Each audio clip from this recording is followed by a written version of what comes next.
100% death-proof. Hey, you got a real oil pressure problem here, old man. Running real hot. Real hot. I'm dropping the hammer. No, you're not. What's it slow down for?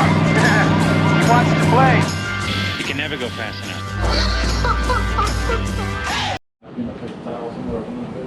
Yeah, I do. All right, everybody, we're back with another Dirt in the Bag podcast. I got Nick on the pod today. You might remember him. He's got the yellow Corvette that we did the BTR cam get in, right? BTR stage 2, I think. Stage 2. Yeah. But we got him over here today. What was he looking for? This. Oh, okay. You already got it. Anyways, what are we doing today, Nick? On location in Mexico. On location in Mexico, we are going to be doing some more draggy pulls because we need to do a before and after. What headers did you get again? I got some TSP long tubes, Texas Speed long tubes, 1 7/8 going into a nice 3-inch X pipe with some Flowmasters behind that. And then we're also going to do the SLP Blackwing cold air intake with the LS2 to LS3 mass airflow conversion. All right. Hoping to free up some horses. Freeing up them ponies is what we're going to try to do. Breathe. Did the camshaft on a whim, trying to fix the rod bearing. If you didn't know, camshafts don't fix fucked up rod bearings. You got to do that on the separate. But either way, got a nice cam in there with some lifters and tunage. So had to follow that up with a nice air filter and exhaust. Still running like a champ, though. Runs like a champ. Kind of did the build backwards, but either way, we're there now. Well, I don't know about you, but I always put my bearings in last. Yeah, so motor's still there, still works. I was worried for a while, but if it was going to break, it was going to break already. Yeah. Oil pressure's good. A little noisy, but what isn't with a cam? Dual valve springs, so. When we do, there's not really going to be a video format on this, but on the next video is going to be the actual draggy pulls that we're doing for data, and I'll try to throw some pictures of your crusty rod bearings in. Yeah, I still have them. I got the one you sent me. And it was not pretty. I still got them on the bench. It looked like somebody just like threw them out of the back of a gravel truck or something. Like they were bad. It's like doing burnouts on rims with no tires is what they fucking look like. Yeah, dude, like they were pulverized. I'm trying to figure out if that was like, were you pinging and it was like pre-ignition causing that? Because they looked like they were getting smacked rather than. I know what happened. See, what happened was there was this Porsche and this Ferrari on our way up to Plano, and I said, fuck those imports. I'm gonna show you what this American V8 can do. America. Yeah, I stood up to him, but I mean, I limped home. I'm not gonna lie. I got hurt. What was really crazy about that is you kept driving it for like a month. Yeah. And it was only it would tap, like it sounded like a lifter all day. All day. It would tap at like a free rev RPM between like only 1,500 and 2 grand. Only under load in gear and acceleration. But once you push past it, it was quiet. Yeah. And it was only at like a specific RPM. Yeah. So it's like very weird, very distinct. So hard to chase. Yeah. Anyone that like doubts the capability of these engines, like just drive around with these rod bearings that you're gonna see later on. Yeah, dude, bulletproof. So I put a cam in it, and then went out and fucking hot lapped the thing. Did 167 mile an hour with a new camshaft, and these rod bearings that you will see. Yeah. Before we actually, diagnose it, you got to stick the cam in. Yeah. When in doubt, put a cam in it. Put a cam in it. And then if the cam doesn't fix it, then you might actually have to diagnose it. Right. Keep going. Look a little deeper. Yeah. The day you showed me those pictures, I was like, holy hell, how did this not just overheat, ended up snapping a rod in half? That whole cam project ended up being like $2,000, and the rod bearings were $150. Yeah, Nick's not like me. He bought all the good shit. I bought all the good shit first. We're gonna say the cam swap kind of kept it from blowing up. I'll say that. Yeah.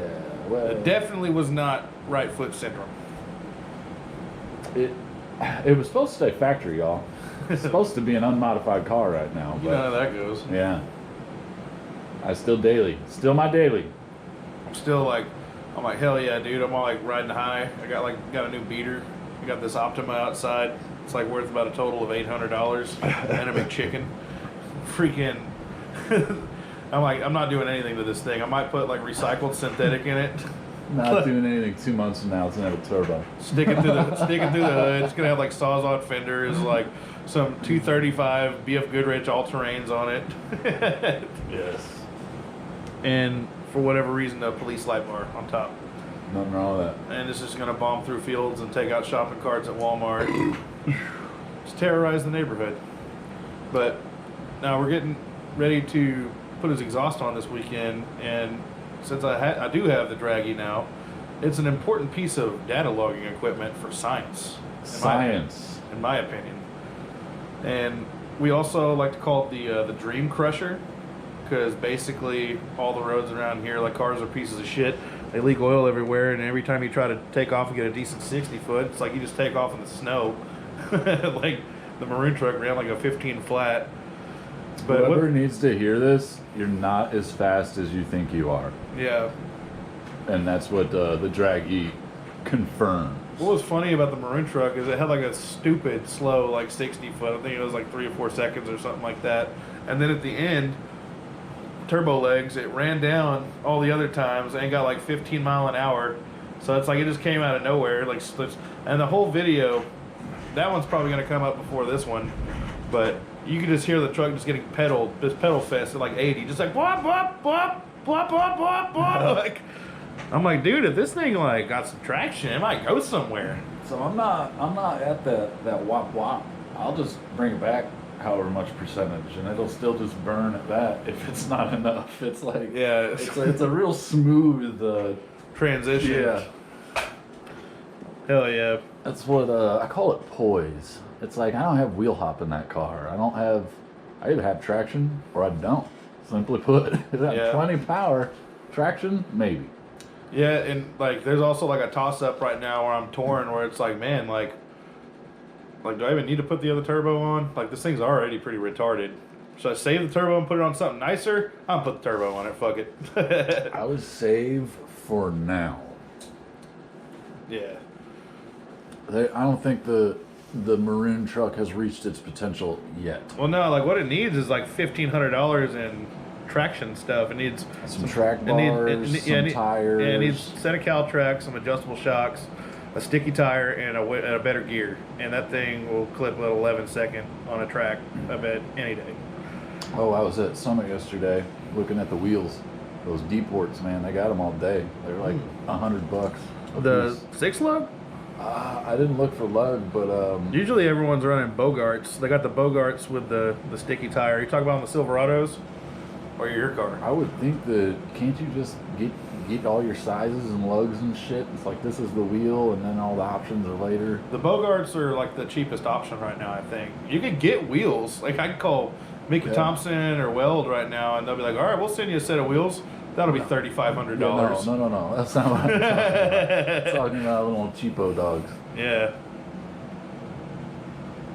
No, I want to go up there, and I was gonna go up there with you that day, but I was like, nah, if I go up there, I'm gonna buy something.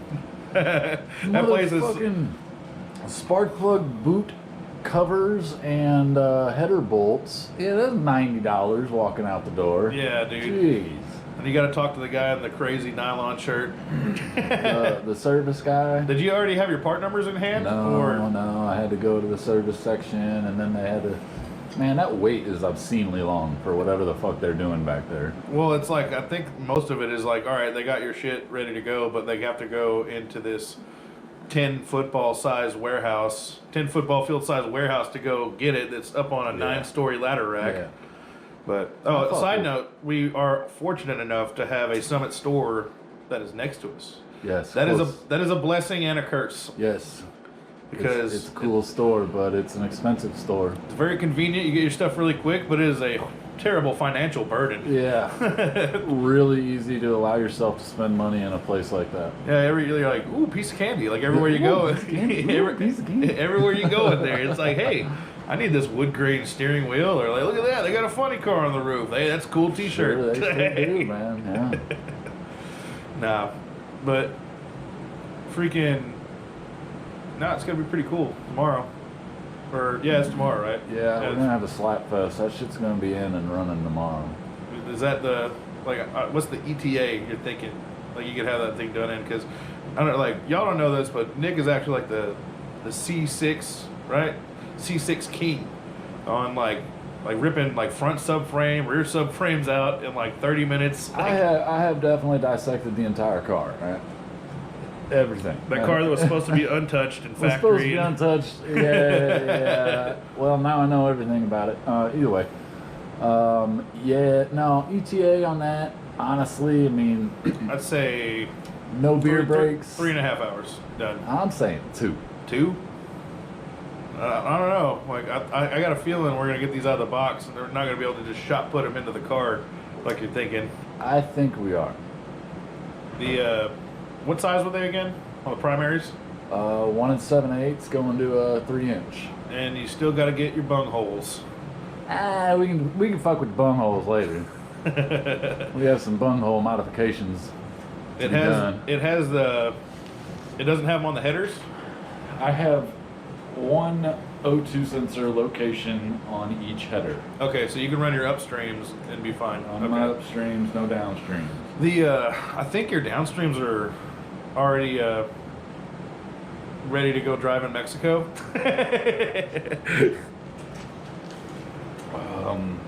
I mean, you trailered it over here, right? Wink, wink. Actually, I got shuttled. That's why I'm drinking, not drinking. Okay. Yeah, but it's gonna be pretty red. I got those the spare bung holios in the back. Like I said, later date. Like you said, we gotta fit it all in there and then see the prime location for said bung hole. Bung hole location is always important. Well, the main thing on those is like you want them pointed at like a downward angle. Like you want the oxygen sensor to point at least, I think it's like 45 degrees or something like that. So harness pointed up, which can be a problem because right now I do have that. It is jammed into the floor. Reason being you do that is so if you're not familiar, you have condensation build up in your exhaust system. You want that water to drip off the tip of the oxygen sensor and not just sit there and foul out your oxygen sensor. Puddle and burn out your heater. And heater at this point doesn't matter, right? No, your heaters matter. That's how it works with functionality of the O2 sensor. Well, your heater's got to heat the oxygen sensor up to kind of simulate it being like running already. But doesn't your exhaust do that for you? Well, it'll give you an off reading is what'll end up happening. It's like it'll scale the car like pig rich, say like when you first start it up, and then it'll be fine later, and you'll end up like chasing your tail in the tune-up. Now, I will say this. I had a 2000 WS6 Trans Am LS1 car. I had SLP long tube tuned headers, which I do not recommend. Like what do they do? Like they just every pipe coming off of your cylinder head is the same length going into the collector. Okay. That's what a tuned header is. I figured it was like a custom, like so some guy made them. They look real, normal coming off, but then at the collector, they look like a fucking pretzel. Yeah, they take up all kinds of room. You gotta go somewhere. Yeah, just a nightmare. Not worth it. Not fucking worth it. Did you have to notch your subframe? Sometimes you had to grind a little bit. Oh God, no. Well, no. This was about 10 years ago, so I had a hammer, and that was about it. That's all you need. That's all I had. Take a hammer to these tuned set of headers, no problem. Well, the ground fucked them up a lot more than my hammer did because they were all lowered. Oh, yeah. It's gonna scrape! I thought about having somebody weld a skid plate onto these headers before I got them ceramic coated, but I don't think I'm going to run into an issue. From what I've heard, they should be alright. No, it'd be fine. Yeah, it'd be alright. We are going to put a link to the ceramic coat guy that I had do my ceramic coating my headers on. Yeah, that's pretty cheap, right? He gave you a good deal. $295 for some long tubes. These are some big fucking headers, yeah. And they are coated inside and out. Cerakote allows you to do colors, but does not give you the heat protection of the aluminized. You should have done like purple. Like purple on a yellow car. If I was going to do a color, I wouldn't have had the heat barrier that I do right now. And the finished product ends up looking chrome. So that's why my headers look chrome. They are not chrome. Yeah. They are aluminized, ceramic coatinized, going to keep my car coolized. Are you going to still wrap them just as like an extra measure, or are you just going to leave them go? I will let it go. Well, I've heard I don't need to wrap them. Yeah, we live in the state of Tejas, where it does get a sweltering. It gets warm. The bad part about it is it gets warm, but it gets warm for a long time. Yeah. Like we have like 3 seasons here. We like, to quote my friend Neil, it's like we have summer, brown summer, and then like 2 days of winter, and then summer again. Yeah. Yeah. Like I think today was like the coldest day of the year. You know, it was 28, but we get like 3 of those. Yeah. Unless it's last year and we had them for like fucking 2 weeks straight and we lost power and water and everybody fucking almost died. Snowmageddon in Texas. Fucking Ice-mageddon. Jesus Christ. I was having a pretty good time. I was not. So I had a tropical fish tank in my fucking house that I was trying to keep alive via generator and all kinds of other shit. Got no sleep when the rolling blackouts and the power came back on. Had to recharge the generator.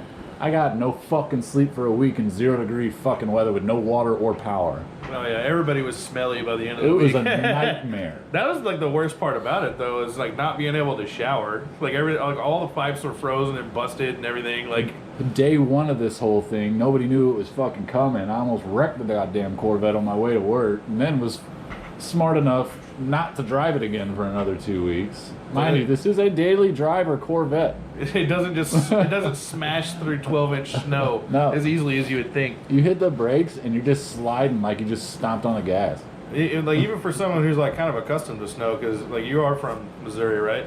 100%. I know what I'm doing in some skitty weather, but I would not arm myself with a Corvette for skitty weather. I know that much as well. You got some stories about Missouri, don't you? Oh man, what do you want to know? Let's hear a WS6 story. WS6 story. Let me think of a good one. Let's circle back to that. I'm gonna come up with a good one. Okay. Hall Street in St. Louis. It's down in the industrial district, right on the river. So you got miles of straight line roads between warehouses. And Hall Street is down there where you don't go, but Sunday night is... What do you mean you don't go? It's like the roll 'em up neighborhood. Yeah, you'll get shot. You will get shot. Go down to Hall Street one night, and I'm on the tail end of my crew, and we all pull over, and we see the cops coming up. Everybody takes off, and I go to take off, and they pull me right the fuck over. Right the fuck over. WS6, get him! Yep. And they go, give me your license. Give them my license. You're not from around here. What are you doing around here? Yeah, that's what I thought. Get out of here. Okay. So I go to leave, and I missed an exit for the highway. And he pulls me right back over. He goes, you missed your exit. So, oh, no. He followed you? Yeah. Oh, shit. He goes, I will tow your car. I was like, well, shit. All right, I'm out of here now. Is this when, like, it was in, like, prime mode? Like, it's just sitting there just like... Oh, yeah. It was all cool at that point. Another fun story. Dyno put a cam in the car. It was an automatic, factory automatic at that point. Blew up that automatic that day. Put a built 4L65E hard B shell, all that bullshit, Eagle 1 clutches, 3600 Yank stall, 373 rear end. Drove that bitch for about 6 months. Before you hated stalls? Yeah, and I had some Mickey Thompson ET Streets on it, brand new, real cool setup for the strip. 6 months later, I'm like, man, fuck this. Pulled all that shit out, sold it all. Bought a broken 6-speed manual transmission for $700. Got it built, race spec, $1,700. Z06 clutch, Hurst shifter, 411 rear end. Swapped it over to manual transmission. That car was really fucking cool. And then I go out hot rodding one day, wide open throttle into 5th gear. FYI, don't do that. I don't know what I broke, but I broke something. I just sold the motherfucker like that. 4th gear, right? It was automatic?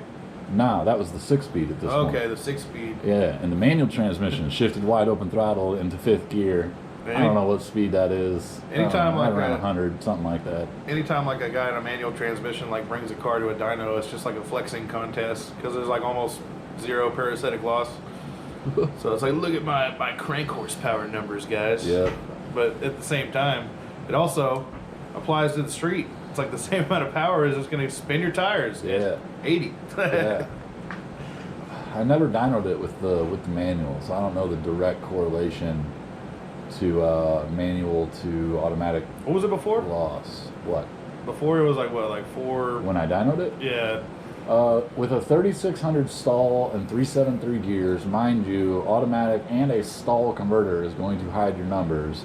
I had 375 wheel horse and about, I think it was like 350, 360 torque. They're pretty comparable numbers. It equals out to a fun burnout machine. It was a bad motherfucker, and that car, I did everything you could to that thing except for a cage. I did 3-point welded subframe connectors, tubular control arms all around, tubular panhard rod, tubular strut brace, Sam Strano sway bars, Coney yellow adjustable shocks, and the body flex in that car was basically what told me I needed a Corvette. Like, you just can't control unless I put a cage in it. Then I might be able to tell you if it wouldn't flex so much. But Cages are like, you got to be careful though with those because sometimes those things can be a death sentence. You get like a 20-mile-an-hour collision, bonk your head on like one of those bars with no helmet. Yeah. There's like a lot of these drift guys. They'll take these cars and they'll slide into it like a little drainage pipe ditch on the road, and they'll bonk their head on a bar, and then boom, dead instantly. Like 35-mile-an-hour crash, done.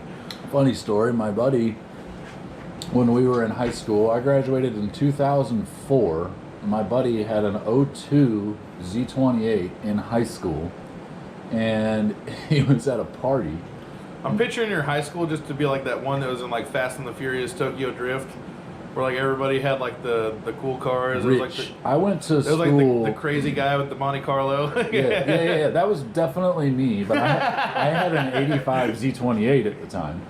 I went to school with like the St. Louis Cardinals baseball players' kids. Like, there's Porsches and fucking just tons of money. It's literally the parking lot. Yeah. So my buddy, his dad was a rocket scientist for Boeing. That's why he had a brand new Z28 in high school. Well, he decides that he was at a party and he got kicked out. And he goes, man, fuck this. Gets in his Z28 and does like massive donuts in this dude's front yard. Yeah, trenched it. Yeah, just fuck this dude's yard up. Oh, I got a funny story about that. Remind me after this. Epically leaves and comes out like within sight of the house, a 90-degree turn on the road, slides right the fuck off the road into a creek, and his passenger's head broke through the teeth, shattered the T-top. Oh! Yeah. And then they both get out and run. That's concussion. The police brought out the helicopter looking for my friend in the woods, which he said his car got stolen, which the police wore him down in about an hour and said they didn't steal a car, did they? Yeah, no. They see the car and they're like, we got to get him. He's got money. Yeah. They brought the fucking helicopter out after his ass. Yeah, so those cars, man, they twist and flex. Love them. Was born and raised on them. Got one tattooed on my back. But It says on your toolbox. it does. I have the Trans Am Edition toolbox if y'all didn't know. Yeah, those cars are a little sketch. I like sketch, but I also like... You're more of a grip guy. Like grip racing and stuff like that. Yeah, I like control, stability. Canyons. Putting power to the ground and actually going fast. That's what floats my boat. Blows my skirt up, tickles my... You had like a crazy road out there, didn't you? All of them. All? Actually, my best friend died on one of these roads when we were 19, and I actually wrecked my 2000 Trans Am about 100 yards past where he died on those same roads. They were, same corner setup, or like... he was heading the opposite way that I was going, and He was going into the shit. And yeah, like you were he coming was out of going it. into the shit, and he was hammered ass. So he fucked up, but I fucked up too. but I lived. That was a pretty funny story. I dropped my buddy off. The dude that wrecked the Z28. Not your friend wrecking and Not the dead friend. No, that's the other one. the dude that wrecked the Z28. I dropped him off at home and had to take this treacherous road back to my home. And on the way home, I went off the road sideways through a barbed wire fence into a horse field, and I jumped this like huge ravine to get into, the road was higher than the horse field, and I sailed over this ravine, I went through a barbed wire fence, and my car's sitting there, and my buddy shows up, called him, he's like, okay, you can sit here and wait for the cops, give you a DWI, you can get the fuck out of here. I'm like, dude, look at that. How the hell am I supposed to get out of that? And he goes, well, you got it in here, didn't you? Well, I was going a lot faster. I had momentum. Good point. So I just drive my Trans Am basically into a wall, but somehow got it back on a fucking road. Like a dirt berm wall? Yeah, berm type of thing, over a creek. I had to get more air, just whatever. It was fucked up. I get on the road, and I've got barbed wire wrapped around my axle. Oh, shit. Yeah, and I'm like, fuck. Like, I can't go anywhere, shit. Better than a mattress. My buddy, this dude, the rocket scientist's son, right? Yeah. That shit transferred, okay? This dude is smart. The rocket appliance system. Right. He's like, all right, back up. And he stood on the barbed wire. And he's like, all right, pull forward. And then like unlooped it and stood on it again. All right, back up. We literally unwound the barbed wire from my axle. I was in the car. I don't know how he did it, but he fucking did it. I was expecting you to say, I took off and the motherfucker slipped and it hung on his ankle and I drug him through a field. I was driving home Ace Ventura style. My windshield was shattered so bad you couldn't see through it. I was out the window. I had one inflated tire, and the car is totaled. Is totaled. It's seen some shit. It just saw some shit, yes. And got the thing home without incident. Well, without police incident. Oh, the reason why no police came, a girl I went to high school with across town, same night, same time, wrecks her BMW Z4. She broke her neck. Oh, shit. Yeah, she was in a halo for like 3 months. How'd she wreck? Dude, these roads, man, where I'm from. These roads, man, they'll get you. It was January, right? It's cold, it's icy. These roads will fucking kill you where I'm from. A lot of deer and stuff, or? Yes, tons of deer, all that shit. So all the police were helping out this hot chick, and I'm over here across town. Oh, God. Yeah, and what's funny is my girlfriend's coworkers live right where I wrecked. And they're like, yeah, we heard you. We called the cops. Like, we didn't know it was you. Like, we heard it, and we called the cops. So they were on a fuck away, but they were all across town dealing with the hot chick and the Z4. Fuck redneck white guy over here in his fucking busted Trans Am. There's a white woman in trouble. Get the chopper. That's what happened. Dude. No, but speaking of, like, trenching, like a yard or something like that, like, it was, this is back when Mason had the Explorer. I think it was me, Mason, and Corey, and, we were going over to this gentleman's house. We'll call him Casey, right? And Casey, he was kind of a weird guy, and we pick him up. And like Mason, like he drove in front of his house, right? And he's trying to call him, and he didn't answer. He's like, "When's this guy gonna fucking get here?" And he's just like not answering the phone, not coming out of the house. And Mason's like, "Fuck this!" He backs up a little bit and goes up into the driveway. Just does like a loop through their yard, like just trenches the shit out of their yard around this tree, and then takes off around the block. And then he answers the phone, and then he's like, hey, come outside. And then, like, he comes outside, he's like, by the time we get there, he's already in the yard, like, what the hell? Like, we're like, dude, it looks like somebody trenched your yard. And he gets in the car, he's like, some fucking asshole fucking trenched the yard. Mason's like, yeah, it was me. And then he's like, nah, man, it wasn't you. You're cool. And he's like, yeah, you're right. And we just kept going. He's gonna, like, one day, like, it'd be funny if you actually listen to this. He finally figures it out. Like, it dawns on him, like, that son of a bitch. Man, I'm trying to think of some cool WS6 stories, and I cannot. Any cool Corvette stories? No. I got some cool 85 Z28 stories. Oh, dude, here, like, let's go back to the 80s. Bro. Here we go again on my own. So I didn't know. I'm 17 years old. This must be 02, 01, 02, somewhere around there. I have a 89 S10 truck, and I get the bright idea, I'm gonna put a 350 in this motherfucker. Yep. My dad didn't talk to me much. He didn't like me much, but he did say, "You're not putting a 350 in your S10."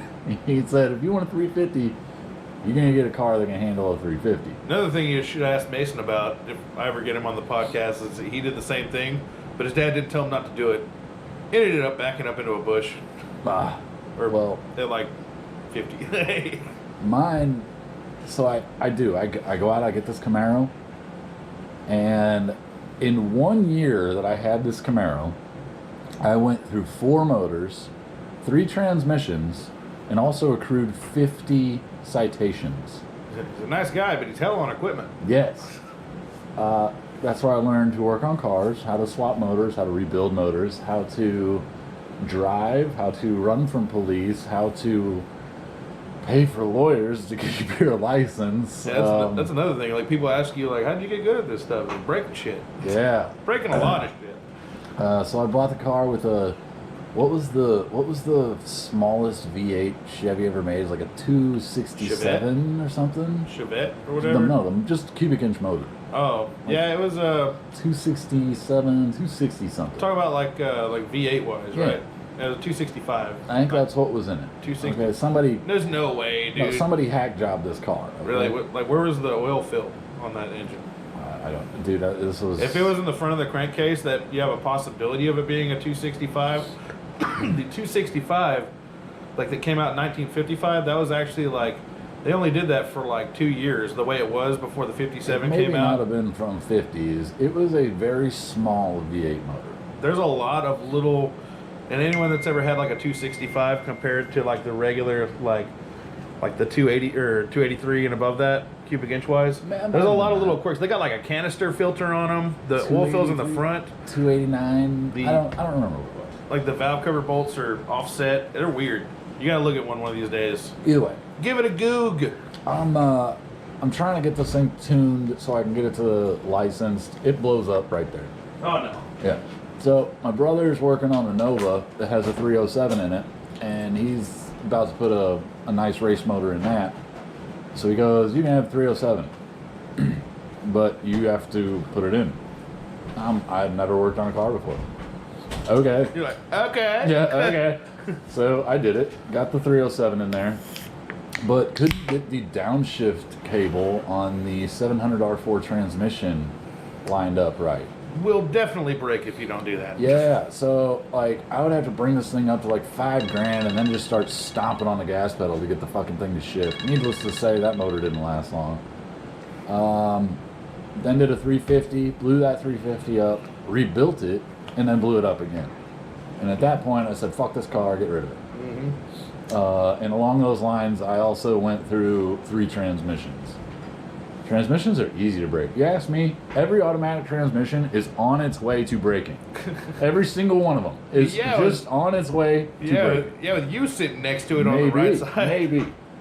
I have confidence in manual I like manual transmissions. They work good.